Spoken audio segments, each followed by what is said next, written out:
Hey, what's good people, man? Platinum Bearded Red, health and wellness red, offering up tips on how to navigate through this thing called life. Tell us on the back then, we dig it. Just using my experience as a certified nutritional therapist and over 25 years of working with young people, just offer up some guidance, if you like, on daily life, daily living, Let's talk about anxiety. I'm sure most of us know at least one person who's had it, gone through it, but it's a big subject, man. And I'll be the first to admit, while I'm not qualified as a therapist in that area, but I do have a wealth of experience close to home, my own son. And I want to help us that have been through it or going through it, or know anyone else that's going through it, by offering up guidelines on how to get through this monster, man, because that's what it is.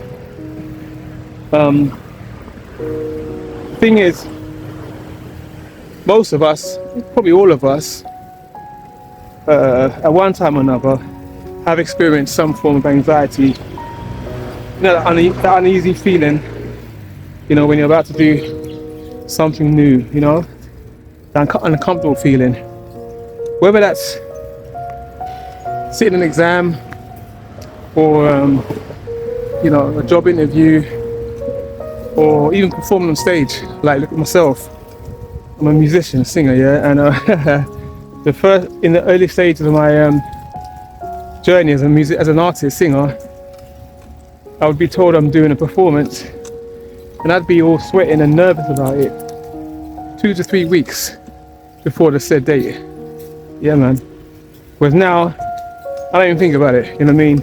I'm doing a gig, okay, I'm ready whenever. But back then, so in other words, everyone at some form or another, or some point or another, has experienced some form of anxiety.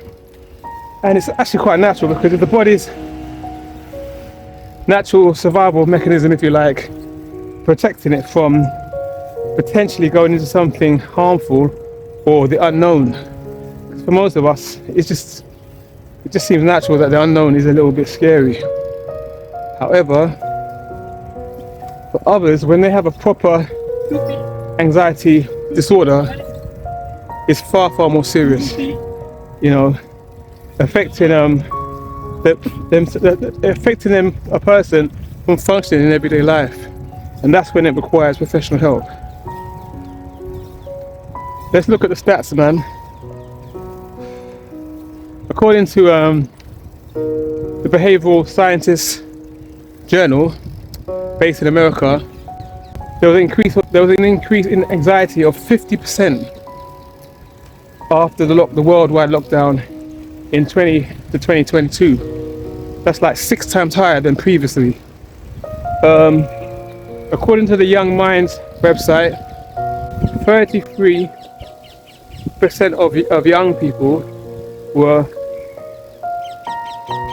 reported that their moods and behavior had disintegrated following the worldwide lockdown. We're talking for every one classroom, we're talking 5 children in every one classroom. You see how serious this is, and how since the lockdown, cases of anxiety have shot through the roof. So much so to the point that therapists have been overwhelmed by the numbers of appointments having to be made, to the point that they've had to put a lot of children on the waiting list.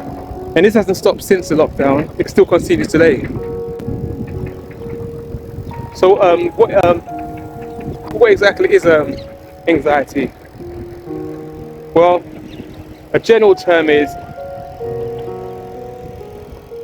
a complicated response to a perceived or real threat.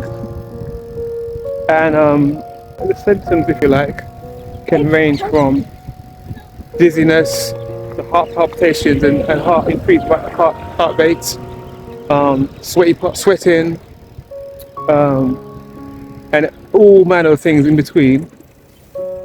And it can range from that to even more serious cases where a person who is suffering from it can't actually move, they freeze. And I witnessed that firsthand with my son. You know, a really distressing thing to watch your own child terrified to move, so much so that he can't move. And when I used to speak to him about it afterwards, he said to me that even if he wanted to go where he was asked to go, which would literally be to leave the house, even if he wanted to, he couldn't, because his body wouldn't let him. His body was shut down. So that's just letting you know that there's many levels to anxiety. Some people say they have it, but it's the basic thing that most of us have at one time or another. So let's go into treatments.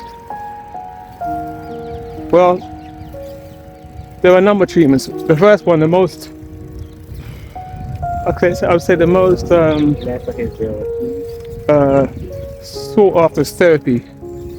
And within the different types of therapists, the most common and most popular is cognitive behavioral therapy. And in a simple way, it's basically, it looks at the range of human, what do I use for that? Human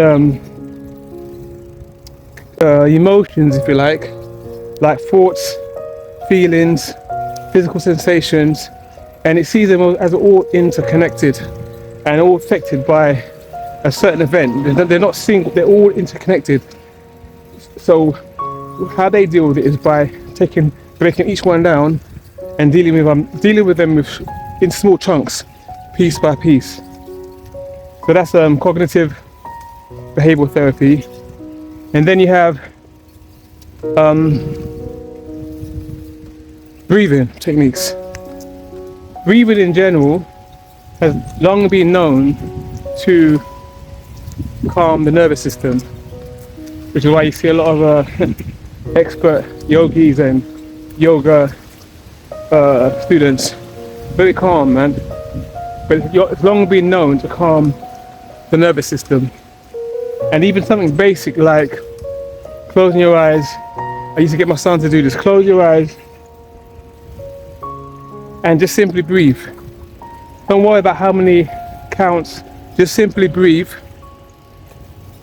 In fact, don't even breathe, let your body breathe you. Let your body breathe you. Let it come up when it comes up, let it go down when it goes down. And yes, you're going to think about a million other things, but all your job is to focus on the breath.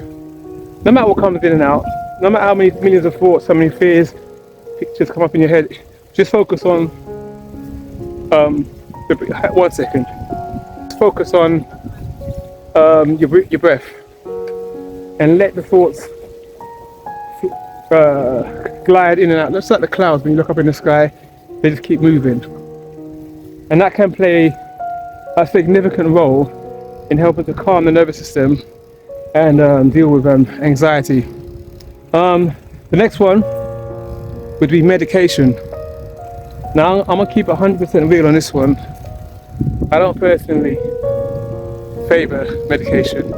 And I didn't get my son to have it either, even though certain people were, we were being advised by his therapist to give him medication, and it was almost persuasive to certain people around me. But I don't advise it because 1, there are many side effects. 2, you're going to have to keep on trying different medications until you find the one that works for you. Bearing in mind, which is the crucial thing here, is that medication doesn't actually cure anxiety, it just helps you manage it. But that's something I'll leave with you, and I think even more importantly when it's your child concerned, when you're responsible for your child. So that would be medication. The next one would be diet, nutrition. Because anxiety directly affects the brain and the nervous system, you want to focus on foods that help strengthen and repair the nervous system, and that would be your omega-3 fatty acids. Things like salmon, eggs, hemp seeds, walnuts, and certain sea vegetables like kelp. That's for those who are vegan or plant-based and all that stuff. And then finally, I would suggest exercise. Now, from personal experience, exercise is probably one of the most underrated, one of the most effective. I would take my son out on days when he really didn't want to go out, and he certainly didn't want to go out in the park where there were people. But when we started doing the exercises, his mind was taken off whatever was, causing him anxiety. And that's the thing about exercise. It helps you to get out of your head, quote unquote, and into your body. And because you're busy sweating or catching a breath, it's very difficult to be worrying about certain things that you would normally worry about when you're engaged in exercise. So I would say exercise is one of the most underrated, but one of the most effective, costs nothing, and one of the healthiest methods of treating anxiety. I would add this from my own experience. Some will say that you have to live with it. No, sorry, because in many cases, including my son, where you've seen them go from one stage, you've watched them and their growth. So don't think that it's something that you have to live with. It may take time, and it may take a lot of tears and a lot of frustration and a lot of depression and all those things, but just as much as not just your child, but you watching it or you experiencing it, even if it is not a child, but you would 100% go through it. You just have to keep going, like I say to my son, one step at a time. And with all the so-called celebrities out there now, coming out, speaking out about dealing with anxiety, people like Kim Kardashian and Ariana Grande and who else, man? Adele. They've put anxiety more in the spotlight. So now it's getting the exposure that it so badly needs, particularly for the children. So I hope that you've been able to get something from this. It's such a big topic, and but you just have to, when you see it for yourself, or when you've experienced it or experiencing it, you'll understand that it's a very, very complex area, but it can be overcome, man. So don't give up.